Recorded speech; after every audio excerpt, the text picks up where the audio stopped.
ዕለት 11 ሰነ በስመ አብ ወወልድ ወመንፈስ ቅዱስ አሐዱ አምላክ። ዕለት 11 ሰነ በዛ ዕለት እዚኣ ቅዱስ ገላውዴዎስ ሰማዕት አምሳል መላእኽቲ ኣብ ውግእ ኣሸናፊ ኣዕረፈ። እዚ ቅዱስ እዚ ጽቡቕ ገድሊ ተጋደለ፣ ዘይጠፍእ ኣክሊል ሰማዕትነት ከዓ ተቐበለ።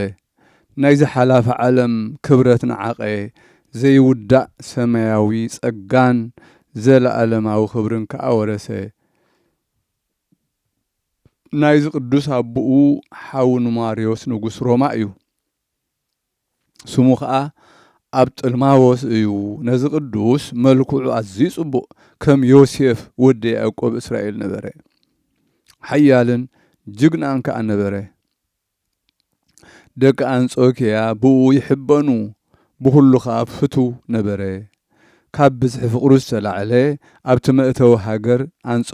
መእተዊ ሃገር አንጾኪያ ስእሉ ስኢሎም ኣቐሚጦሞ ነበሩ። ናይ ጸላእቱ ስእሊ ከዓ ተሸኒፎም እናሃደሙ ዘርኢ ስኢሎም ኣብኡ ኣቐመጥዎ። ቅዱስ ገላውዴዎስ ካብ መጽሓፍቲ ቤተ ክርስቲያን ብዙሕ መጽሓፍቲ የንብብ ነበረ።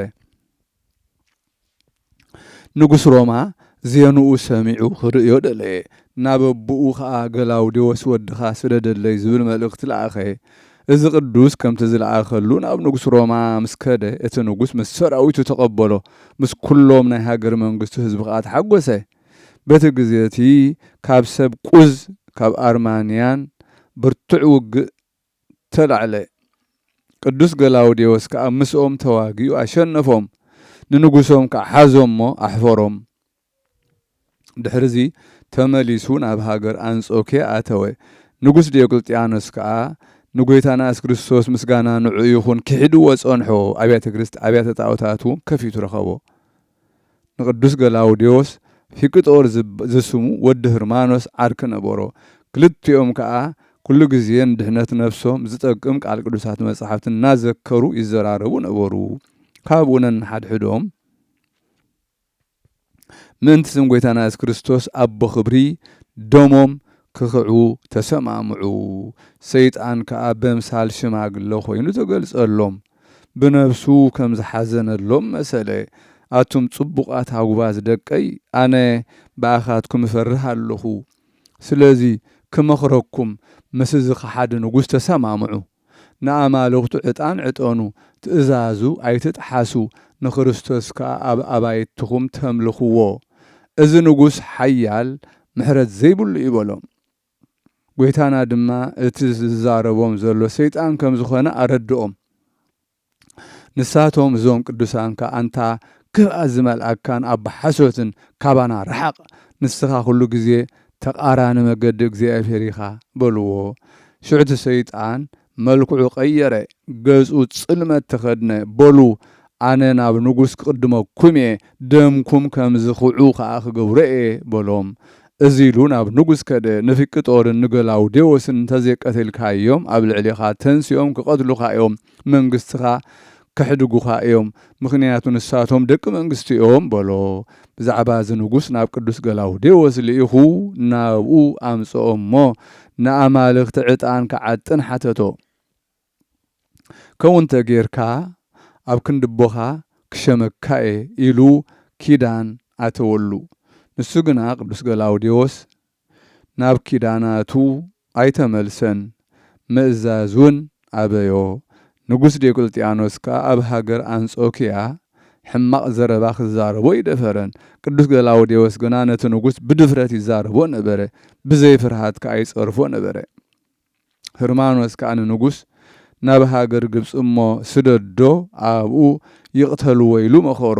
ንሱ ከዓ ፊቅጦር ወደይ ዓላዊ ዘይሰምዕ ይበሎ። ካብኡ ንጉስ ናብ ገዛእ ሃገር እንዴናው ከምዚ ዝብል መልእኽቲ ጸሓፈ። ገላውዴዎስ ቃልና ምቕባል ኣብዩ እዩ፣ ኣይተኣዘዘን እውን። ስኻ ከዓ ብኩሉ ጻዕርኻ ናብ ትእዛዝና ክምለስ ኣቀባጥረሉ ኣረዳእዮ። እንተዘይኮነ ግና ማለት እንተዘይተመሊሱ ርእሱ ብሰይፍ ሰይፎ በሎ። ቅዱስ ገላውዴዎስ ከዓ ናብ ሃገር ግብፂ ከም ዝሰድዎ ምስ ፈለጠ ንሰብኣይ ሓውቱ ሲድራኮስ ረኸቦ እሞ ንሓብቱ ሓደራ ሂብዎ፣ ሰላም ኢሉ ተፋነዎ።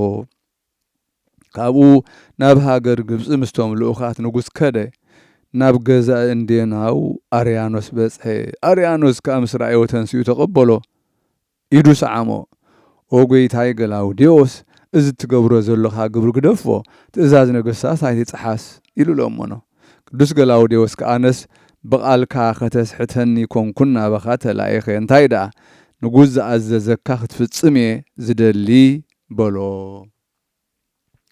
ክልቲኦም ነናሓድሕዶም ኣርያኖስ ክሳብ ዝቁጣዕ ከምዝ እናበሉ ይዘራረቡ ነበሩ ኣርያኖስ ከዓ ኣብ ኢዱ ኩናት ነበሮ ብኡ ገይሩ ከዓ ንቅዱስ ገላውዴዎስ ወግኦ እሞ ቀተሎ ሽዑ ነፍሱ ናብ እግዚኣብሔር ኣማዕቆበ ኣክሊል መንግስተ ሰማያት ከዓ ተቐበለ ምእመናን ሰባት መጺኦም ከዓ ንስጋ ቅዱስ ገላውዴዎስ ወሲዶም ብቕጽቡቕ ገኒዞም ምስ ስጋ ቅዱስ ፊቅጦር አንበርዎ ኣደ ቅዱስ ፊቅጦር ድማ ናብ ሃገር እንዴናው መጸት ናብ ሃገር አንጾኪያ ወሰደቶም ገሊኦም ከዓ ሬሳ ቅዱስ ገላውዴዎስ ኣብ ሃገር ኣስዩጥ አሎ ዝብሉ አለው በረኸቱ ምሳና ትኹን ዘለዓለም ዓለም አሜን ሰላም ለገላውዴዎስ ሃይማኖተ ክርስቶስ ተአሪዞ አልባሰ መንግስት ዘኢሃወዞ ለገዛኢ አላዊ እንዘይት ገአዞ ይስማዕ ቃሎ ወሚሰጠው ትእዛዞ በኩናተ እዱ በሊህ አብደረ ተረግዞ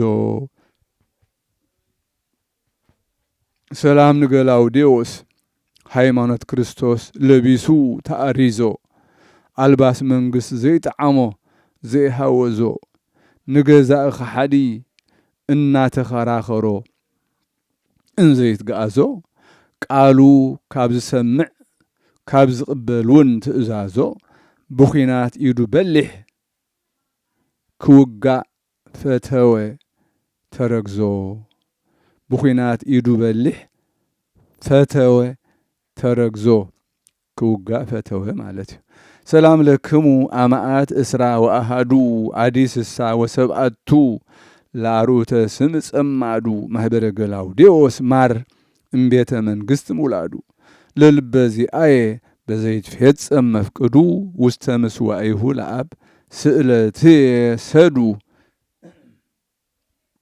ሰላም ንዓኹም አማኢት እስራ ወአሃዱ እስራን ሓደን ከምኡውን 67 በርዑ ሰማዕትነት ዝተጸምዱ ማሕበር ገላውዴዎስ ቅዱስ ካብ ቤተ መንግስት ዝመላዱ ንልበይ ዝፍጽመሉ ድልየቱ ፍቓዱ ናብ መሰዊኡ ንኣብ ልማኖይ ውሰዱ በዛ ዕለት እዚኣ ንሰማዕታት 40 ወታሃደራት ኣብ ሃገር እስክንድርያ ቅዳሴ ቤተ ክርስቲያኖም እያ ከምኡውን ነኪሩብያኑ ሊቀ ጳጳሳት መዘከርታኡ በረኸቶም ምሳና ይኹን ዘለዓለም ዓለም አሜን ሰላም ለቅዳሴ ቤትከ ኢየሱስ መድኃኒነ በእስክንድርያ ዘኮነ ሀቤከ እግዚኦ እንዘ አንቀአዱ አይነ ከመትሃበኒ እምቅኔ ኃጢአት ግእዛነ እጸንሐከ አንሰ እምዘመን ዘመነ ሰላም ንቅዳሴ ቤትካ ኢየሱስ መድሕን ኣብ እስክንድርያ ክውን ኦ ጐይታ ናባኻ እናጠመጥኩ ብዓይን ካብ ባርነት ኃጢአት አውፂእካ ክትህበኒ ናጽነት ግእዛን እጽበየካ ኣለኹ ካብ ዘበን ናብ ዘበን